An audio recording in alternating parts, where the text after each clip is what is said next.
네, 매주 월요일 아침마다 우리가 진행합니다. 알아두면 피가 되고 뼈가 되고 나아가서 돈이 되는 경제 뉴스, 슬기로운 경제생활 시간이죠. 이인철 참 좋은 경제연구소장 나오셨습니다. 소장님 안녕하세요. 네, 안녕하세요. 네. 날이 좀 쌀쌀해졌는데 괜찮으십니까? 저는 따뜻한 남쪽 나라 출신이어서 겨우보기 싫어요.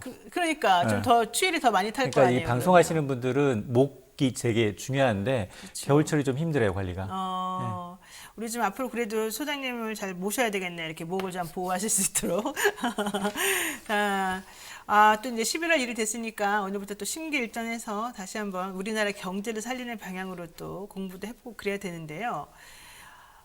정부가 지난 3분기 코로나19로 타격을 받았던 소상공인들에 대해서 손실보상을 해주겠다 이렇게 말했는데 실제 착수를 하면서 예상보다 이제 금액이 좀 적다 이러면서 반발을 많이 받고 있지 않습니까? 맞습니다. 이런 얘기를 한번 해봐야 될 것 같습니다. 꽤 많은 분들이 사실은 신청했다고 하는데 어떻습니까? 상황 맞습니다. 자체는?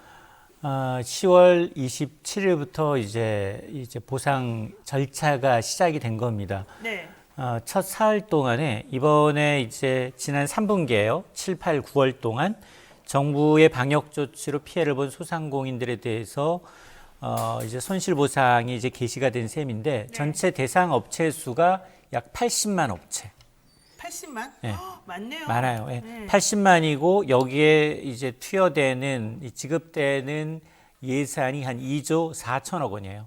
2조 4천억 원 정도 되는데 첫 사흘 동안 이제 지급 받으신 분이 한 11만 7천여 명. 네. 여기에 한 4천억 원 가까이 받아갔습니다. 그래서 지금 전체 이제 보상에 대해서 이제 하고 있는데 말씀드렸던 것처럼 정부의 이제 행정명령, 집합금지라든가 영업 제한 조치로 매출이 손실났다. 이런 부분, 확실하게 구별이 되는 부분. 이런 부분이 80만이에요. 그리고 첫 나흘 동안 지난 토요일까지는 이제 홀짝제. 홀짝제. 예. 개인 홀짝제가 사업자 뭐죠? 등록번호, 네. 사업자 등록번호 끝자리로 너무 한꺼번에 이제 또 몰리면 신청하면 안 되니까. 그렇습니다. 그래서 홀짝제로 했는데 그럼에도 불구하고 접속이 잘 안 됐어요. 불만이 뭐냐? 접속이 잘 안 된다. 왜 이렇게 접속이 잘 안 되냐? 그리고 지급 신청하려고 내가 금액을 하게 되는 부분이 턱없이 부족하다. 그리고 또 하나가 석 달 동안 손실보상 금액의 100%가 아니라 80%만 주네? 또 하나가 뭐냐? 그런데 영업 집합 금지나 아니면 영업 제한이 아니라 예식장은 50명 사람도 제한하고 인원 제한한 데가 꽤 많아요. 그렇죠. 스포츠나 영화나 공연이나 전시나 대부분 인원 제한이에요. 여긴 다 빠졌어요. 여긴 다 빠지다 보니까 이거 손실보상 맞나? 그러니까 빠졌다는 게 보상 안 해준다는 거죠? 대상자에서 빠졌습니다. 대상자에서. 아예 80만 명이 들어가지 않아요.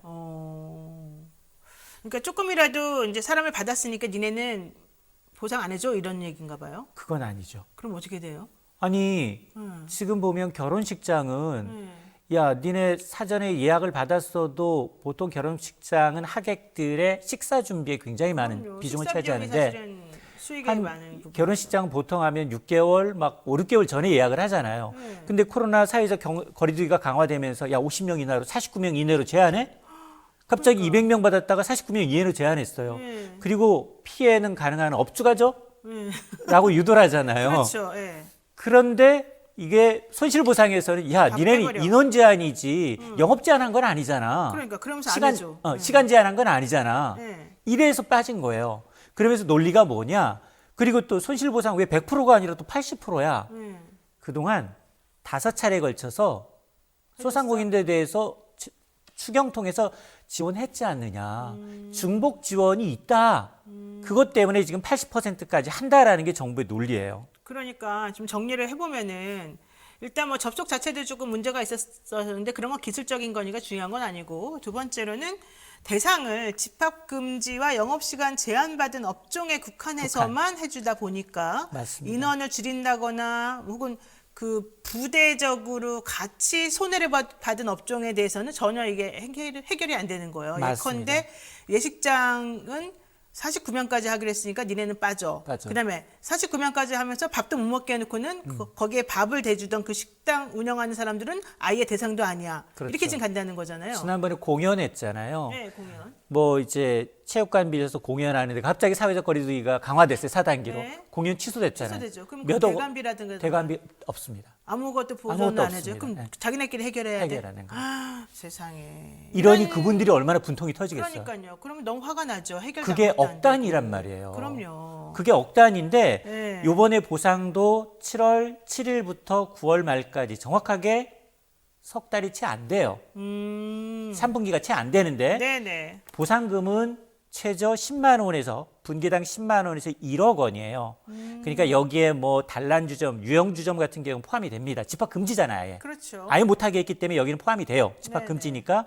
네. 또 영업시간 제한됐던 식당이나 카페, 노래방 다 대상 범위예요. 네.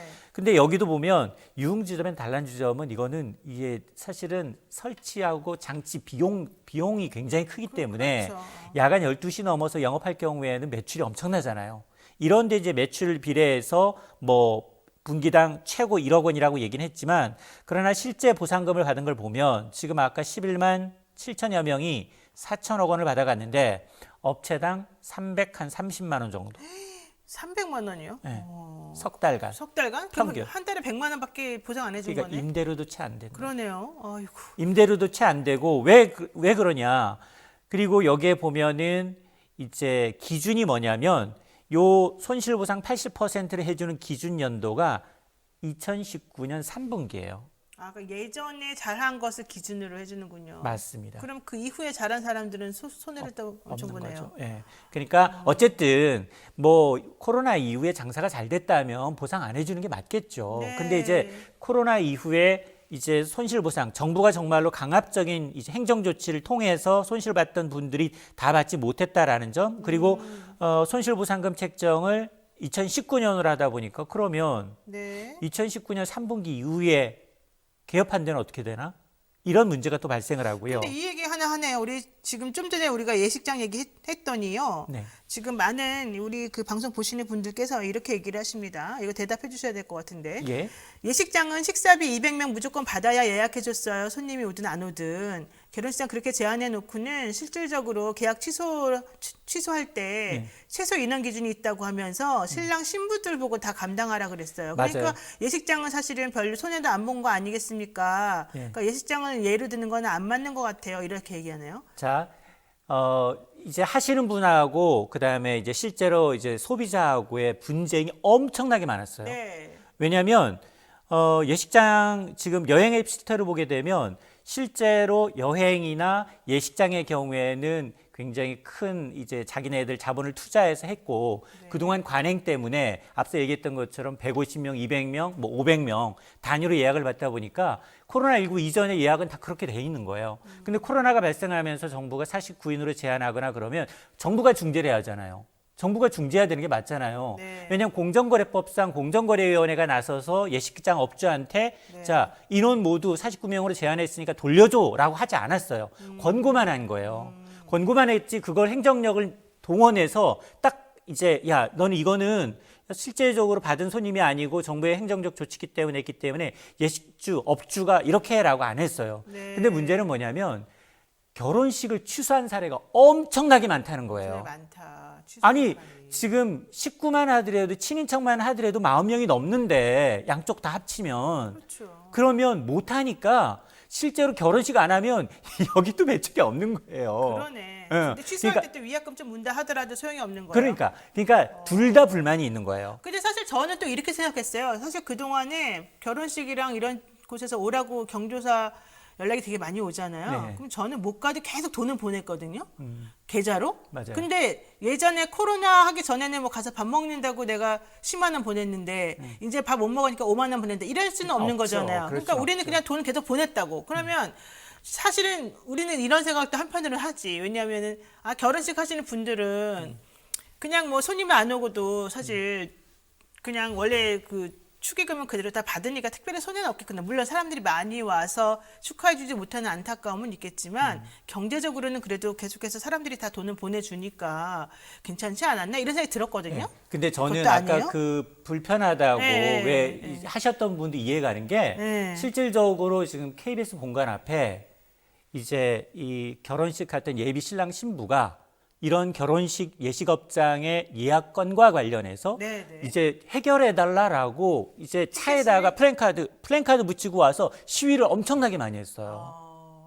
국회에 와서도 그렇고. 국회에 와서도 예. 그러니까 실질적으로 지금 우리가 출산율도 굉장히 낮고 가능하면 이런 부분을 배려해야 되는데 이거는 중재하려고 하지 않고 그냥 중재하는 게 적당히 그냥 권유하는 알아서 해라, 선에서. 이렇게 하고. 예. 알아서 하지. 근데 이제 알아서 하지 해서 사실은 인원수는 제한해요. 네. 인원수 만일 49명 이상 받았으면 거긴 몇 달간 영업을 못 해요. 아, 그래요? 영업도 못하게 만들어. 못 하죠. 아니, 거기 지금 위반하게 되면 벌금 물어요. 그렇구나. 네, 과태료 물어야 되는 입장에서 네. 인원도 제한해야 되고 거기다가 손실도 떠안아라 그러니까 네. 그 업주도 죽을 맛인 거예요, 사실은. 좋습니다. 자, 어쨌든 결과적으로는 이거네요. 논란이 확산이 되니까 정부가 이번 손실 보상에서 제외된 업종에 대해서도 구제 방안을 검토하겠다라고 얘기를 하고 있어서 뭐 이거 뻔하게 예측됐던 건데 뭐 인제 와서 그렇게 하느냐 이런 또 비난도 사실 좀 맞습니다. 있었습니다. 근데 어쨌든 뭐 구제 방안 검토한다고는 하지만 언제 될지도 잘 모르겠고 그 기준도 우리가 생각하기에 안 맞는 것 같고 맞아요. 그다음에 정부가 만약에 이렇게 얘기했지만 우리하고 기준이 안 맞으면 이의 신청도 해야 될 텐데 과연 이게 제대로 되겠느냐 이런 또 맞습니다. 걱정도 있고요. 아마 손실보상 논란 많이 나오니까 특히나 아까 말씀했던 여행업, 네. 숙박업, 그리고 이제 전시업, 공연 전시업 이런 데는 인원 제한 때문에 엄청나게 손실 본 데인데 그러다 보니까 11월 중 대책을 마련하겠다는데 핵심은 크게 세 가지예요. 네. 현금 지원하지 않겠다. 아이고. 현금 지원하지 않겠다. 이 전제하에서 그 뭐 할 거냐? 한 2천만 원 정도 저리에 대출 지원해 주겠다. 대출? 네, 대출. 맨날 원금 갚아야 대출이야. 되는 저리로 대출해 준다는 거. 네. 그다음 또 하나가 뭐냐? 지금 11월부터 코로나 이제 위드 코로나 더불어서 단계적 일상 회복과 더불어서 소비 쿠폰 재발행하거든요. 9개 분야. 이거 좀 예산 증액하겠다. 아이고. 이게 네. 대책인 거예요. 그게 대책이에요. 네. 참 장난하는 것도 아니고 그런 얘기가 나올 수밖에 보통 없죠. 엄발에 오줌 넣기 뭐 이런 얘기 맞습니다. 나옵니다. 그래서 만에 하나 이의 신청하게 되면 보상금 재산정 작업이 시작이 돼요. 그러면 사실은 지금은 이제 80만 업체들 가운데 18만 원, 한 62만 업체는 과거에 자료가 있기 때문에 바로 오늘 신청하면 오늘 오전 4시 이후에 신청하면 당일날 받거든요. 그리고 이제 늦어도 다음날 받는데 지금 새로 이의 신청을 하게 되면 재산정해야 돼요. 그렇게 되면 이 사실은 재산 증빙 추가 증빙서를 필요하죠. 이의 신청서 작성해야죠. 그러면 사업장 소재 관할 시군구청에 제출하면 그 이후에 받을 수 있습니다. 아이고 너무 복잡해서 들어도 모르겠어요. 좋습니다. 네, 이제 이 위드 코로나 관련해서 이거는 좀 여기까지 얘기를 하고요. 자, 지금 여러분 지금 노영의 뉴스인사이다 이인철 참 좋은 경제연구소장과 함께 슬기로운 경제생활 코너 함께하고 계십니다. 근데 지금 궁금한 점은 제가 즉석에서 자꾸 질문하셨는데 뭐 들어도 뭐 특별한 해결책은 아닌 것 같아서 어떨지 모르겠습니다. 다음 주제를 가보겠습니다. 삼성전자 이거 저도 참 궁금한 건데요. 삼성전자가 지난 3분기에 반도체 호황으로 창사 이래 최대 실적을 달성을 했습니다. 그런데 왜 삼전은 주가가 이렇게 이상하게 돌아가는지 이재용 삼성전자 부회장 석방해야 된다고 그렇게 난리칠 때는 빠져나와야지 뭐 주가가 올라가네 회사가 살아나네 이랬잖아요. 근데 그동안 그분이 계실 때가 훨씬 더 좋았던 거 아닌가 이런 생각이 들어요. 자, 이 소장님 삼성전자 지난 3분기 매출 그리고 영업이익 사상 최대라는데 어느 정도 수준이고 왜 이렇게 된 겁니까? 맞습니다. 그래서 사실은 이재용 회장은 머피의 법칙이에요. 네. 이재용 회장한테 좋은 뉴스는 네. 사실은 주가에는 그다지 긍정적이지 않았어요. 그렇죠. 그런데 지난 3분기 매출만 74조 원 가량. 매출만 74조 원. 74조 원. 야, 그리고 뭔지도 저기 모르겠네. 영업이익이 15조 8천억 원이에요. 네. 분기 매출이 70조 원 온 거 처음이에요. 삼성전자가 1969년에 창립됐어요.